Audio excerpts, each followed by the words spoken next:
Usually when we talk about finding a skeleton in the woods, there's this immediate ingrained expectation of calcium. Oh, absolutely. It's the standard biological assumption. Right. You stumble upon some bleached white ribs, or maybe a skull partially buried under some leaves, and your brain instantly categorizes it. You think, okay, vertebrate biology. An animal died here. Yeah, it's familiar. It tells a very specific, recognizable story of decay that we all kind of just understand inherently. Exactly. A vertebrate dies, the soft tissues degrade, and the dense calcified mineral structure remains behind as this semi-permanent record on the forest floor. But, when you step into the world of autumn forests and fungal ecology, that entire framework is just thrown out the window. Completely out the window. Because suddenly you're looking at a landscape where you can find a skeleton standing upright, totally leathery, enduring through the autumn rains and the freezing winter snows that has absolutely zero calcium. And never belonged to an animal at all. Right. It's a biological paradox. And that paradox gets so much deeper when you look at what this particular organism actually does. It really does. So, to everyone listening, welcome to today's deep dive. You are joining us on a mission to examine a fascinating stack of mycological field guides, taxonomic research papers, biochemical analyses, and ethnomycological histories. Because today we are looking at a fungus that is simultaneously known as a culinary delicacy, a traditional medicine for newborn infants, and a highly toxic sponge for radioactive fallout. Yeah, we are extracting the secrets of the Pestle Puffball, or Lycoperdon excipuliforme. And I am so excited to unpack this with you today. Same here. What's fascinating about this organism is that it perfectly bridges the gap between ancient indigenous survival knowledge and honestly cutting-edge environmental science. Which is wild because most people probably just walk right past it on a hike. Oh, definitely. They assume it's just another piece of decaying forest detritus, but from a broader ecological perspective, it is a localized chemical factory. A chemical factory that happens to be one of the most resilient survivors in the temperate and even the Arctic woods. Okay, so let's just start by visualizing this thing, because the bizarre history of what it does is completely tied to how it looks, right? Yes, and how it's named. The official scientific name, the binomial nomenclature, was actually established by Christian Hendrik Persoon back in 1801. And he was building on the work of Giovanni Antonio Scopoli from 1772, right? Correct. And the genus name they settled on is Lycoperdon, which, if we look at the Greek roots, comes from lycos, meaning wolf, and perdon, meaning, well, flatulence. Wolf's flatulence? Yeah. I mean, I have to assume no one was actually getting close enough to a wild wolf to make a direct comparison there. You'd certainly hope not. Early naturalists were often highly literal and perhaps a bit visceral in their naming conventions. I imagine this refers to the visual of the spore release, like how it looks when it pops. Precisely. If you observe a mature puffball in the wild, particularly if an animal steps on it or a heavy raindrop hits it, it releases this sudden, dense, visible cloud of incredibly fine, dark spores. So to a naturalist in the 18th century, it just looks exactly like a puff of smoke. Exactly, or a burst of gas rising from the earth. The nomenclature really just captures that sudden, almost violent release of biological material. Okay, and then the specific epithet is excipuliforme, coming from Latin, excipulum meaning a vessel or a chalice, and forma meaning shape. Right, so literally chalice-shaped. Chalice-shaped wolf's flatulence is quite the visual. And I noticed the literature often calls it the teetotaler's chalice because it looks like a grand drinking vessel. But one you absolutely would not want to drink out of, obviously. Yeah, unless you want a mouthful of dry, microscopic dust. Which I don't recommend. Definitely not. Mm-hmm. So let's break down the physical structure that gives it that chalice shape. The research refers to it as a biphasic basidiocarp. Yes, which sounds complicated, but it's actually quite straightforward. I know biphasic means two phases or two parts, and basidiocarp is the fruiting body of the fungus. But what are you actually looking at when you find one in the wild? Well, to picture it, you first have to appreciate its sheer scale. The Pestle Puffball is one of the largest temperate puffballs out there. How large are we talking? We are talking about heights of up to 25 centimeters. That's nearly 10 inches tall and 15 centimeters broad. 10 inches tall. Wait, most puffballs I see are the size of golf balls, maybe tennis balls. This thing is a fungal skyscraper. It is very imposing, and it achieves that height precisely because of that biphasic structure. The fruiting body is distinctly divided into two zones. Okay, what's the top zone? The upper portion is the globose head, formerly called the gleba. This is the fertile spore-bearing payload. It is this massive, swollen sphere. And what's holding it up? Directly beneath that, supporting it, is a sterile elongated base known as the pseudostype. So basically a massive biological payload sitting on top of a very thick, sturdy stem. Yes, exactly. And when the organism is young and actively developing, that entire two-part structure is encased in a continuous outer layer called the exoperidium. What does that look like? Visually, picture a creamy white surface that is entirely covered in short, pointed, almost granular spines or warts. Oh, right. I saw a term in the literature describing those spines. It called them thick-walled pseudoparenchymatous hyphae. Quite the mouthful. Yeah, I mean, I know hyphae are the microscopic fungal threads that make up the organism, but what does that massive string of jargon actually mean physically? How does a thread become a spine? It is a really fascinating piece of biological engineering. Yeah. In plants, you have parenchymatous tissue, actual individual cells grouped together to form solid structures like leaves or stems. But fungi don't do that. No, fungi don't operate that way at all. They are entirely composed of those thread-like hyphae. But in the exoperidium of this puffball, those individual threads weave and pack themselves together so densely and develop such thick walls that they create a false tissue. Ah, so that's the pseudoparenchymatous part. Exactly. They mimic the solid cellular armor of a plant, forming these rigid little spikes. But the research notes that this armor is incredibly fragile. Like, as the mushroom matures, those spikes just dry out and rub off. They do. They're very delicate once they dry. So a heavy rain, or a squirrel brushing past it, and the spikes fall away to reveal the layer underneath, the endoperidium, which the sources described as smooth, brownish, and papery. That's right. So why build this complex false tissue armor just to have it flake off in the breeze? Well, the flaking is actually a deliberate developmental stage. When the puffball is young, the internal spores are immature and highly vulnerable to environmental damage or, premature drying. So it's basically a shield. Precisely. The spiky exoperidium acts as a physical shield and a moisture barrier. Once the spores inside have fully developed and the fungus is ready to reproduce, that heavy armor is no longer needed. I guess at that point it's just in the way. It is. It becomes a hindrance, so it intentionally dries out and sloughs off, exposing the much thinner, papery endoperidium, which is ready to rupture. Which leads us right back to the skeleton paradox.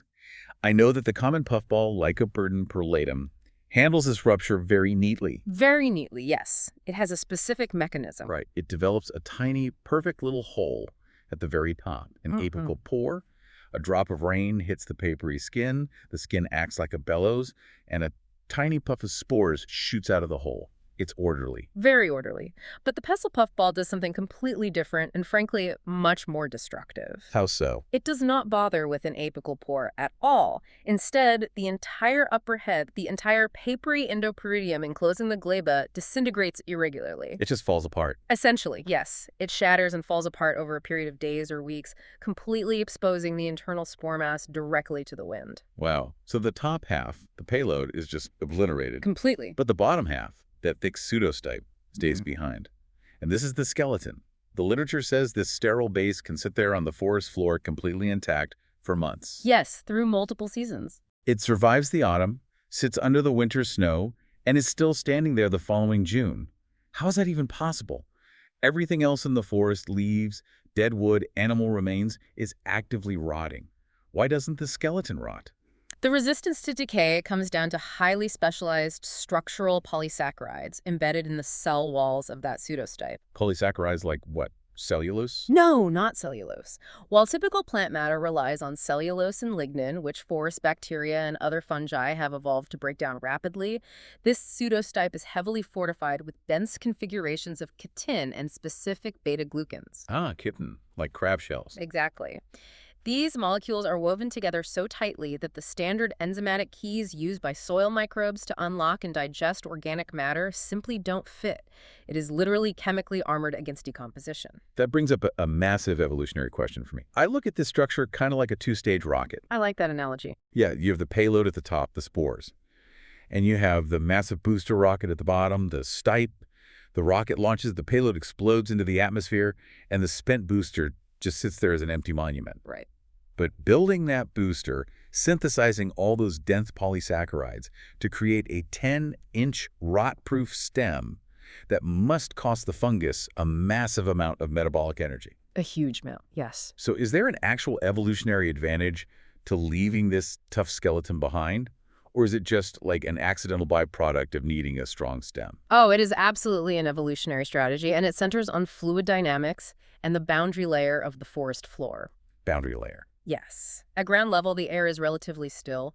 Wind currents are constantly disrupted by leaves, logs, and underbrush. If a fungus releases its spores right at ground level, they don't travel very far. Because there's no wind to catch them. Exactly. So by investing immense biological resources into building a tough, elevated stipe, the pestle puffball acts as its own launch pad. That's brilliant. It physically lifts its spore mass 10 inches into the air, penetrating through that still boundary layer and into the active wind currents above. Wow. The fact that the skeleton remains behind for months is simply a testament to how aggressively durable the biological materials had to be to achieve that height and maintain structural integrity against gravity and weather while the spores were maturing. So it's basically over-engineered for elevation. But that very specific engineering caused a centuries-long headache for the people trying to classify it. Oh, it caused absolute chaos. Which brings us to the taxonomic tug-of-war. For a long time, early taxonomists had no idea what to do with this organism. It was bounced around between different genera. Yes, it was. Sometimes it was classified as a bovista, sometimes a calvatia, and sometimes a lycoperdon. You really have to view this through the lens of early mycological history. For centuries, taxonomy was entirely morphological. Meaning based on looks? Yeah. Right. Scientists categorized organisms based purely on what they look like to the naked eye, or eventually under early microscopes. And the problem with the pestle puffball is that it displays a mosaic of traits from all those different groups. Right, like it has the sterile base like a lycoperdon, but it shatters at the top like a calvatia. Exactly. It's a botanical Frankenstein. And this confusion led to a massive rebellion in 1989 by a German mycologist named Hans Kreisel. Hans Kreisel, yes, he made quite a wave. He looked at the chaos and said, "It's none of the above. I am creating a brand new genus just for this mushroom." And he named it Hankia. Yes, and Kreisel's justification was entirely microscopic. To the scientific community at the time, it was highly compelling. He didn't focus on the macrostructure, he looked deep inside the spore mass. Specifically at the capillicium. Right? Yes, the capillicium. I want to make sure I understand that part. These are the coarse, thick-walled threads that run all through the inside of the puffball, acting like a structural scaffolding so the spores don't just compress into a solid brick. Right. That is exactly it. They maintain the loft and airiness of the spore mass so the wind can actually catch them. Okay, got it. Now, in almost all standard puffballs, if you examine those capillicial threads under a powerful microscope, you observe tiny circular pores along the walls of the threads. Like little polka dots. Sure, but Kreisel observed that in the pestle puffball, these threads didn't have round pores. They possessed what he termed curvy slits, or lacunae. Okay, hold on. Let me just inject some skepticism here. He disrupted the entire taxonomic classification of a widespread species and created a brand new scientific genus because the microscopic holes on the internal scaffolding were curvy slits instead of round circles. I know, it sounds incredibly pedantic. From a modern perspective, it might seem pedantic. But in the realm of morphological taxonomy, a consistent, distinct structural difference at the cellular level is monumental. Really? Because form follows genetics. Exactly. To Kreisel and his peers, it was inconceivable that a fungus would develop an entirely different internal structural architecture, curvy slits instead of round pores, unless it had diverged onto a completely separate evolutionary pathway millions of years ago. So they thought there was no way it could happen by accident. Right. A structural deviation of that magnitude was viewed as absolute proof of a distinct lineage. For over a decade, the scientific consensus shifted, and the pestle puffball was officially known as Hankia excipuliforme. Until the 2008 molecular phylogenetics revolution, which honestly is one of my favorite periods in scientific history because it's the moment biology stopped relying on looking at shapes and started reading the actual source code. It changed everything. How did they finally resolve this specific debate? Well, they utilized DNA sequencing, specifically targeting two very specific regions of the fungal genome: the internal transcribed spacer, or ITS, and the large ribosomal subunit, the NRL-SU-rDNA. Okay, walk us through that mechanism. Why those two specific strings of letters? I mean, if they have the whole DNA, why focus on the ITS and the NRLSU? It's about finding the Goldilocks zone of genetic mutation. The Goldilocks zone. Yes. When you're trying to determine how closely related two species are, You can't look at genes that are absolutely crucial for basic survival Why not? because those never change. Any mutation there kills the organism, so they look identical across vastly different species. Conversely, you can't look at genes that mutate too rapidly because the signal becomes entirely noisy and unreadable. So it's kind of like looking at a car. You can't use the fact that it has round wheels to determine the brand because all cars have round wheels. And you can't use the paint scratch on the bumper because that changes every week. Precisely. That is a perfect analogy. The NRLSU, the large ribosomal subunit, is a highly conserved region that changes very slowly over deep evolutionary time that allows scientists to see broad family relationships. Oh, but the other one, the ITS. The ITS region is a piece of non-coding DNA that sits right between functioning genes. Because it doesn't code for a critical protein, it mutates at a steady, moderate rate. Ah, so it has a good rhythm. Exactly. It acts almost exactly like a biological barcode. By running these sequences through a polymerase chain reaction, or PCR, and comparing the literal base pair lettering, the researchers could definitively map the evolutionary family tree. And what did the barcode say about Hans Kreisel's curvy slits? The DNA proved unequivocally that the Pestle Puffball belonged right back in the Lycoperdon clade. Wow. It was not a separate genus. It was, genetically speaking, just a deeply weird Lycoperdon. That is a massive conceptual shift. You can have a scientist look at two mushrooms under a microscope, observe that their internal cellular scaffolding is built in uniquely different ways, curvy slits versus round pores, and be completely fundamentally wrong about them being evolutionary cousins. Yes. How does nature build the same macroscopic structure from completely different microscopic blueprints? The phenomenon is known as morphological convergence. DNA analysis repeatedly proves that our visual assumptions can be deeply deceiving. Nature is, above all, extraordinarily pragmatic. Pragmatic how? Well, if a certain physical structure or structural anomaly like a curvy slit provides even a marginal advantage in a specific environment, evolutionary pressures will independently force vastly different genetic lineages to arrive at the exact same physical solution. So the DNA is the ultimate arbiter. It is, because it exposes the actual historical lineage, completely bypassing the deceptive similarities of physical form. So while the taxonomists spent 2 centuries locked in their laboratories arguing over slits and pores and DNA barcodes, out in the real world, in the fields and the forests, indigenous peoples and rural foragers were actively utilizing the Pestle Puffball. They absolutely were, and they had been for millennia. I want to look at the ethnomycological history now, because this fungus was an incredibly potent tool. Let's start with the folk medicine. The sources state that puffballs were historically used as emergency styptics. Yes, wound coagulants. Which is a practice deeply embedded in the rural history of Europe and among numerous Native American tribes. Very common, yes. But I have to be honest, I am struggling to picture the reality of this. How so? Well, if I am a farmer in the 1700s and I suffer a deep cut from a scythe in the field, my instinct is to wash it. How does grabbing a dusty, mature skeleton mushroom, crushing it, and packing my bleeding wound full of dry fungal dust not just immediately result in a horrific fatal infection? It sounds counterintuitive, I know. What is the mechanical action here? It seems contrary to everything we know about modern sterile medicine, but mechanically it is highly effective. You have to consider the physical properties of the mature spores. Okay, what are they like? They are incredibly fine microscopic spheres, and they are phenomenally dry. When you pack a massive volume of these dry spores into a hemorrhaging wound, they immediately perform 2 actions. What's the first one? First, their extreme dryness heavily desiccates the immediate tissue environment, instantly soaking up the plasma. Okay, that makes sense. And the second action? Second, and more importantly, they provide a massive surface area, a microscopic physical scaffolding. A scaffolding for what? For blood platelets. Oh. Right. In order for blood to clot, platelets need to aggregate and form a mesh.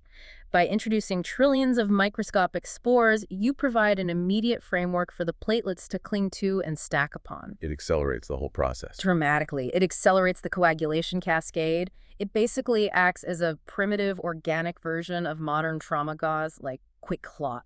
That is fascinating. But what about the dirt and bacteria? Well, while it isn't completely sterile by modern surgical standards, the interior of an unbroken puffball is remarkably clean, and the rapid desiccation creates a hard, temporary scab that physically blocks out external soil bacteria from entering the bloodstream. So it's brilliant localized resource management. And this wasn't just used for field accidents either. The literature mentions a highly specific pediatric use that I found both fascinating and, honestly, a bit startling. You're referring to the indigenous practices. Yeah, First Nations tribes, specifically the Inuit of Nunavik, utilize these puffballs on newborn infants. Yes, they applied the spores to the freshly cut umbilical cords of newborns. Why the umbilical cord specifically? The umbilical stump is actually one of the most critical vectors for life-threatening infection in the first few days of human life. Right, because it's essentially an open wound. Exactly. The standard medical goal is to have that tissue dry out, necrose, and detach as quickly as possible. By packing the fresh stump with puffball spores, the Inuit healers were utilizing that exact same intense desiccating property we just talked about. So it rapidly dries the tissue. It accelerates the detachment process while forming a physical barrier against bacterial pathogens in the environment. And the research suggested it wasn't just mechanical drying, right? There might be an active chemical process happening too. That is an area of active modern pharmacological interest. Some chemical analyses suggest that the spores contain complex organic compounds that may actively promote tissue remodeling and cellular repair at the dermal level. So it's actually healing the skin. Potentially. Rigorous clinical trials are still required to isolate the exact molecular pathways, but the empirical evidence of its efficacy is absolutely proven by centuries of successful indigenous application. Given that dramatic visual, crushing a mushroom and watching a massive cloud of dust explode into the air, it's not surprising that there's a deep cultural mythology surrounding it too. Not surprising at all. Humans are inherently pattern-seeking creatures. It's not just a medical tool, it's a symbol.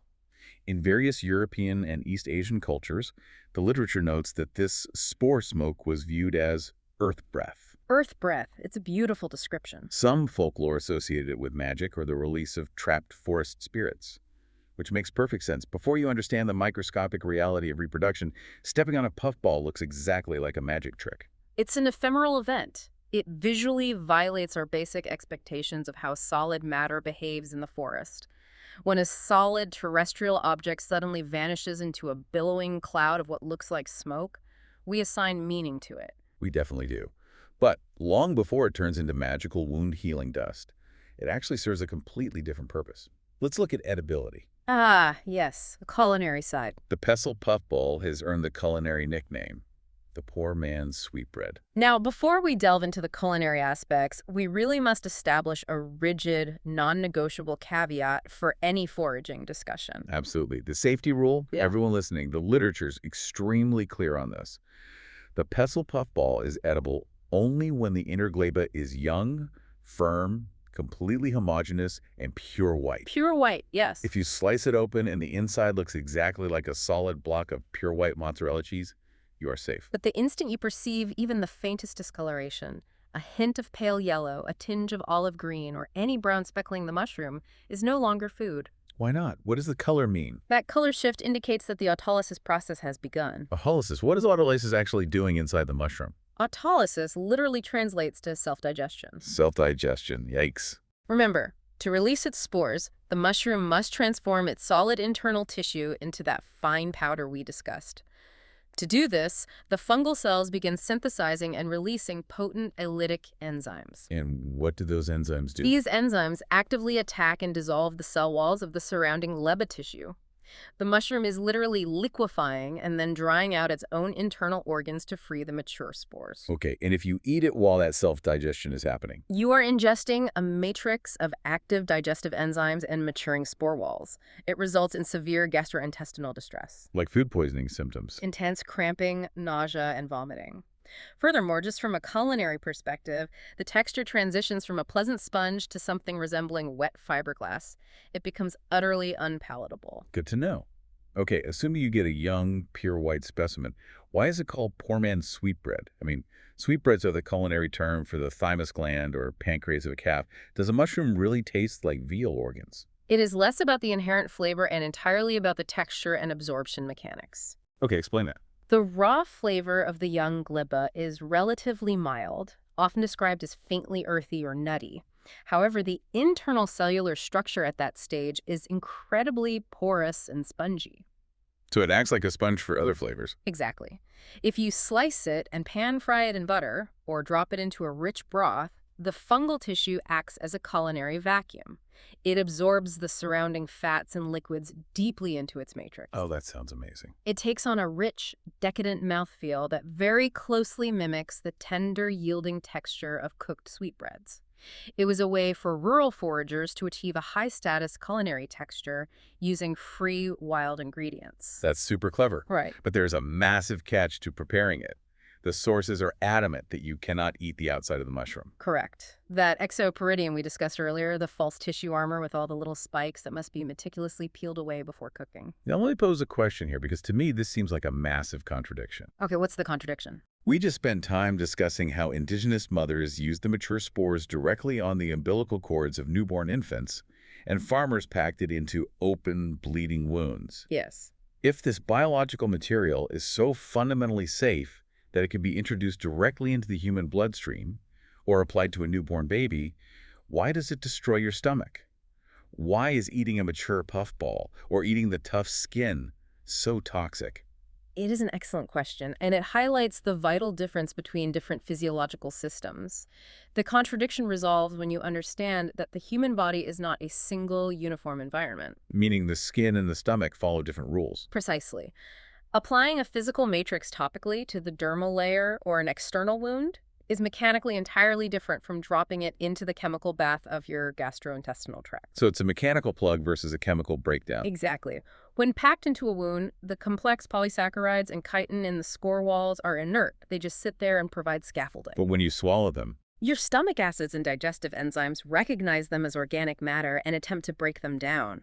But human digestion lacks the specific enzymes like chitinase required to dissolve those heavily fortified spore walls or the thick exoperidium. oh, so your stomach just panics. Your stomach works furiously, Yeah. fails, and the resulting indigestible mass triggers intense inflammation and an expulsion response. What is a passive healing scaffold on the outside becomes an impenetrable, irritating blockage on the inside. That makes perfect sense. My stomach is a bleeding cut. It's a biological reactor trying to dissolve something that evolved specifically not to be dissolved. Exactly right. Which perfectly transitions us to the actual biochemistry of this fungus. Because the healing properties, the flavor profile, its ability to survive, none of this is magic. It is the result of a highly specialized biochemical arsenal. It truly is. The Lycoperdaceae family represents a deeply complex frontier in natural pharmacognosy. Natural pharmacognosy, that's the study of medicines derived from natural sources, right? Yes, looking to nature for pharmacological solutions. And the sources brought up a chemical compound that I would genuinely never encountered before, lycoperdic acid. Lycoperdic acid is a huge focal point of mycological biochemistry. It is an amino acid that is practically exclusive to this specific taxonomic genus. Really? You don't see it anywhere else? Very rarely. It is not something you find broadly distributed across the plant kingdom or even among other fungi. And what exactly does it do? Why do scientists care so much about this one specific amino acid? To grasp its significance, we have to look at molecular mimicry. Okay, what's it mimicking? When biochemists map the structural geometry of lycoperdic acid, they find that it bears a striking structural resemblance to glutamic acid. Glutamic acid or glutamate? Wait, that's an amino acid, but it's also a major neurotransmitter in the human brain, right? It is the most abundant excitatory neurotransmitter in the vertebrate nervous system. Okay, so it's a big deal. A very big deal. Glutamate is the chemical messenger that binds to synaptic receptors in your brain to trigger electrical signals. It governs everything from learning and memory to basic neural communication. And the puffball acid looks just like it. Yes. Because lycoperdic acid's physical shape is so similar to glutamate, neurological researchers who frequently study extracts from the sister species, L. perlatum, hypothesize that this fungal compound can cross the blood-brain barrier. Wow. And do what? Acts directly as an agonist or antagonist for mammalian glutamate receptors. Wait, stop. Are you saying that this random, weirdly shaped white blob growing on a pile of dead leaves in the woods is naturally manufacturing an amino acid that functions like a skeleton key for the synapses in the human brain? That is precisely what the biochemistry suggests. That blows my mind. By synthesizing a molecule that so closely mimics a critical mammalian neurotransmitter, these fungi represent an immense untapped potential for neuropharmacological research. So they could be used for medicine. Theoretically, yes.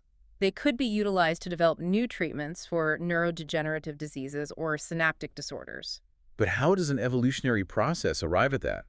The fungus doesn't have a brain. It doesn't need to learn or form memories. Why did it evolve a neurotransmitter key? Is it to deter animals from eating it?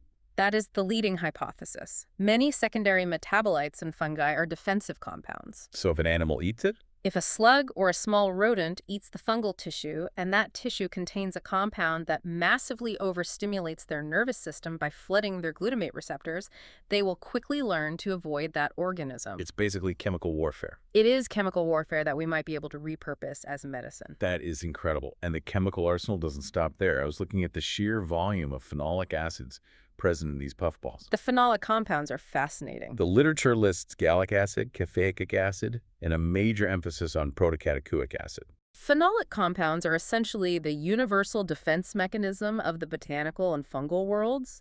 They are incredibly potent antioxidants. The research highlights protocatechuic acid specifically for exhibiting strong antifungal, anti-inflammatory, and neuroprotective activities. It's a very versatile molecule. So the fungus contains a molecule that can interact with the brain and another molecule that actively protects nerves and reduces inflammation. When you aggregate those biochemical properties, the mechanical blood clotting, the anti-inflammatory phenols, the potential tissue remodeling compounds, you really begin to see the scientific foundation behind the indigenous medicine. Right. The cultures using these fungi didn't need a mass spectrometer to know it worked. No, they didn't. They observed the clinical outcome of a highly complex biochemical synergy. Now, I want to take this exploration of their chemistry out of the temperate forests of Europe and North America and see how far it can push the limits of survival. The extreme environments. Yeah, because the sources took us on an incredible detour to the high Arctic, specifically to Svalbard, the Norwegian archipelago, way up in the Arctic Ocean. Examining extremophiles organisms living at the absolute margins of habitability is the most effective way to understand the true limits of an organism's biochemical adaptability. So the researchers were analyzing Arctic strains of a very close relative, Lycoperdon, growing in the tundra of Svalbard. Yes. And the environmental pressures there are almost unimaginable. The temperatures plunge well below freezing, the UV radiation during the summer is intense, and the growing season is basically a brief thaw. How does a water-rich fungus survive being flash frozen? Well, the researchers utilized ESIMS analysis. What's that? Electrospray ionization mass spectrometry. It is a highly precise method of ionizing molecules to identify the exact chemical constituents of a sample. Okay, and what did they find when they scanned the Arctic puffballs? When they ran the Arctic puffballs through the spectrometer, they discovered profound biochemical deviations from temperate puffballs. The Arctic strains were heavily saturated with specific phospholipids. Which ones? Primarily phosphethanolamine and phosphoserine. Okay, I know phospholipids make up the cell membrane, right? The outer skin of the cell. But how do these specific lipids help it survive the freezing cold? Think about the physics of freezing. When temperatures drop, standard lipid membranes lose their kinetic energy. They pack tightly together and become rigid and brittle. Like butter in a fridge. Exactly. And if the water inside the cell forms ice crystals, those crystals will shatter the brittle membrane like glass, instantly killing the cell. So how do phosphethanolamine and phosphoserine stop the shattering? By fundamentally altering the geometry of the cell membrane. These specific lipids have structures that prevent them from packing tightly together. They introduce kinks and space into the lipid bilayer. Oh, I see. Imagine replacing the solid butter in your cells with liquid olive oil. By saturating their membranes with these specific compounds, the fungus maintains membrane fluidity. So the cell wall remains flexible. Flexible and pliable even when the ambient temperature drops far below freezing. It is a biological antifreeze mechanism at the absolute molecular level. It fundamentally alters its own structural chemistry to survive the ice. That is wild. But surviving the ice is only half the battle, right? That's true. Because if you're living in extreme cold and intense Arctic UV light, you are also battling massive cellular damage. And the research noted the antioxidant potential of these Arctic puffballs was almost incomprehensible. Yes, they measured the free radical scavenging activity, or FRS, And the FRS was recorded at up to 89.6%, nearly 90%. which is a staggering biochemical achievement. Extreme environments generate immense oxidative stress. What does that mean for the cells? It creates unstable atoms known as free radicals that tear through cells, destroying DNA and proteins. An antioxidant neutralizes a free radical by donating an electron without becoming unstable itself. So it's a shield. Exactly.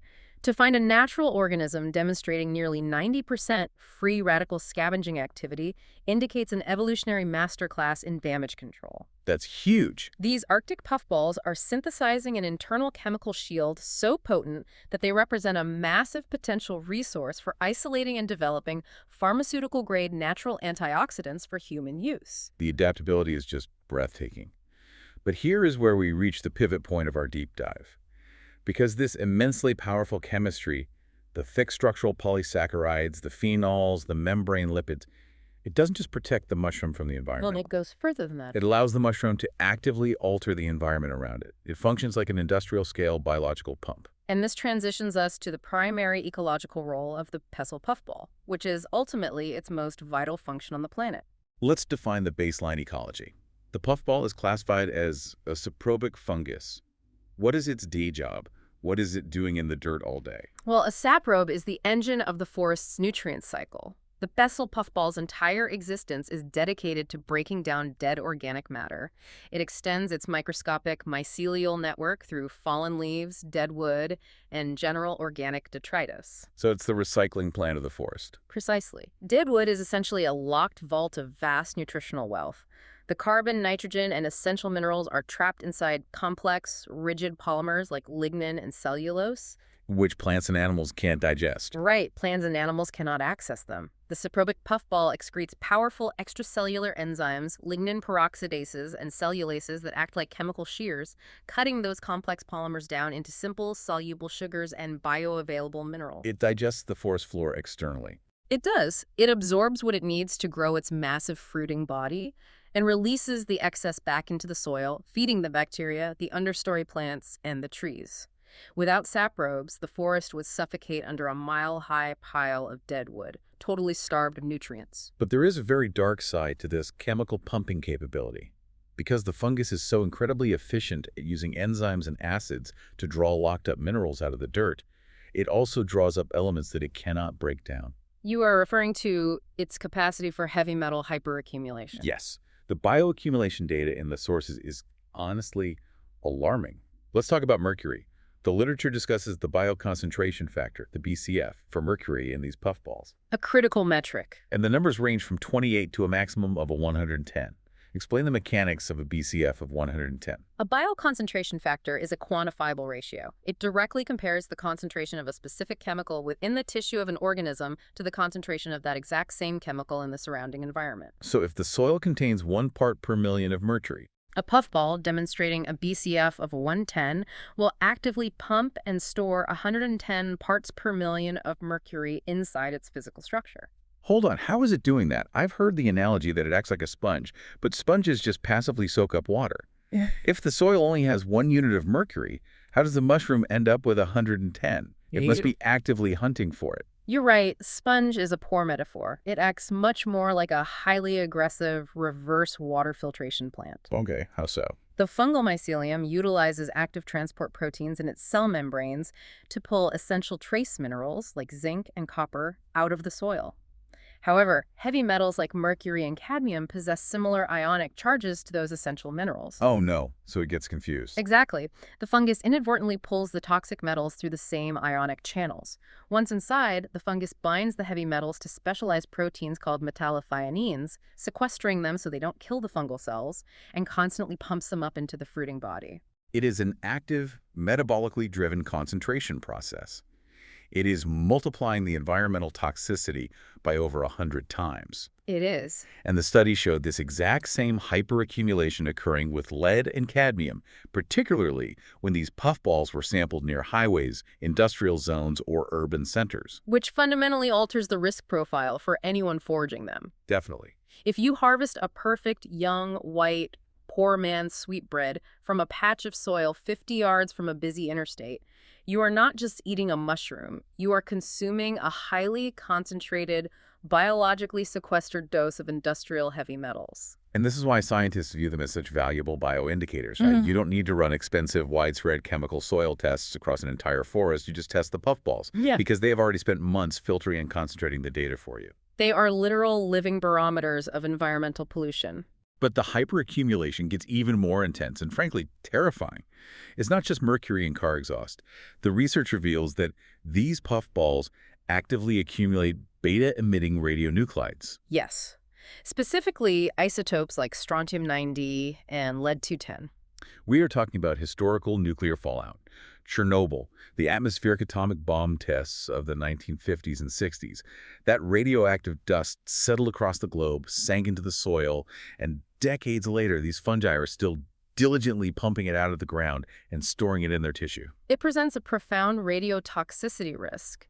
And the danger of strontium-90 specifically lies in its elemental similarity to calcium. Oh, wow. This brings us full circle right back to the skeleton metaphor we opened with. Exactly. The puffball skeleton relies on chitin, not calcium. But if a human being consumes a puffball that has hyperaccumulated strontium-90, the human digestive system absorbs it. And because it looks like calcium. Because strontium-90 mimics the chemical signature of calcium, the human body routes it directly to the skeletal system and deposits it permanently inside the bones. Where it just sits in your actual skeleton, emitting beta radiation directly into your bone marrow. Indefinitely. This is why the golden rule of modern foraging extends far beyond basic taxonomy. Identifying the species with 100% accuracy is only half the battle. Understanding the industrial and historical environmental context of the specific soil you are harvesting from is equally critical to your survival. It is chilling. You could perfectly identify a pestle puffball, cook a delicious meal, and unknowingly dose your own skeleton with concentrated atomic fallout. It's a sobering reality. And speaking of severe medical risks, we need to address the final major danger associated with this organism. We touched on the gastrointestinal issues of eating mature ones, but we need to discuss the specific respiratory condition known as lycoperdonosis. Lycoperdonosis is a rare but exceptionally severe pulmonary condition. It is an occupational hazard for mycologists and a stark warning for anyone walking in the woods. It's an intense lung inflammation, but it's entirely caused by breathing in the spores, right? Correct. When the pestle puffball reaches full maturity and that papery endoperidium is exposed, the globo's head is essentially a fragile, pressurized vessel.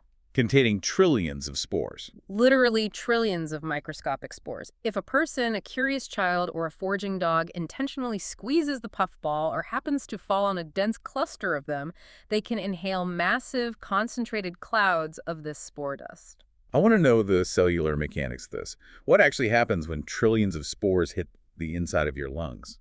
Well, the spores are incredibly fine, allowing them to bypass the upper respiratory defenses, the mucus and cilia in your throat, and travel deep into the terminal alveoli, the tiny air sacs where oxygen exchange occurs. Right. Remember our discussion about the massive, thick-walled polysaccharides in the spores? Your lungs instantly recognize these as foreign, indestructible bodies. So the immune system attacks. The immune system launches a massive response, flooding the alveoli with macrophages, white blood cells attempting to engulf and digest the spores. But they cannot digest the tough chitin walls. So the white blood cells just fail. They fail, and the localized immune response spirals out of control. It triggers a cascade of severe inflammation. The alveoli fill with fluid. The patient experiences sudden, intense coughing, high fever, chest pain, and severe shortness of breath. It sounds like pneumonia. The symptoms mimic acute pneumonia. For a healthy adult, it requires immediate medical intervention, usually heavy corticosteroids, to suppress the immune overreaction. But for someone with asthma? For an asthmatic or someone suffering from COPD, chronic obstructive pulmonary disease, introducing microscopic, indestructible shrapnel into the lower airway is a life-threatening medical emergency. So when the ancient folklore called it wolf smoke, They were absolutely right to treat it with wary respect. It looks like a fun puff of smoke, but it acts like biological tear gas in your respiratory tract. Exactly. Given all of these compounding risks, the heavy metal concentration, the radiation, the severe lung inflammation, and the constant threat of misidentifying a deadly toxic lookalike when it's young, foraging for this seems like an absolute minefield. It definitely requires extreme caution. But I want to briefly touch on a piece of research that shows how modern technology is stepping in to mitigate at least the identification risk. You are referring to the integration of explainable artificial intelligence, or XAI, in mycological taxonomy. Yes. The sources detail how researchers are using XAI models, specifically a visual mapping system called GradCam, to train computers to identify puffballs. A fascinating application. Because the most terrifying reality for a beginner forager is that a young, pure white pestle puffball can look almost identical to the egg stage of an Amanita mushroom.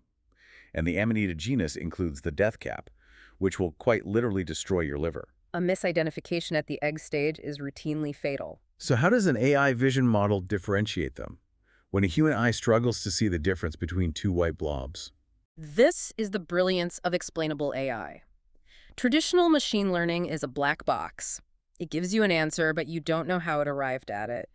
GradCam, however, generates a visual heat map superimposed over the image, showing the human researchers exactly which pixels the AI is focusing on to make its determination. Oh, so it shows its work. Exactly. And when researchers analyzed the heat maps, they found that the AI was actually ignoring the general round shape. What was it looking at? It was hyper-focusing on the minute textural nuances of the exoperidium, the specific way those false tissue spines clump and rub off, and the subtle geometric transitions around the sterile pseudostype. That's incredibly specific. The AI learned to prioritize the precise morphological transitions that differentiate the smooth, continuous veil of a deadly, developing amanita from the spiky biphasic structure of a safe lycoperdon. That is just incredible. We are currently utilizing deep learning neural networks and artificial intelligence heat maps to safely harvest a mushroom that indigenous populations used thousands of years ago to safely heal the umbilical cords of their newborns. It's beautiful, really. The convergence of timelines and technology surrounding this one organism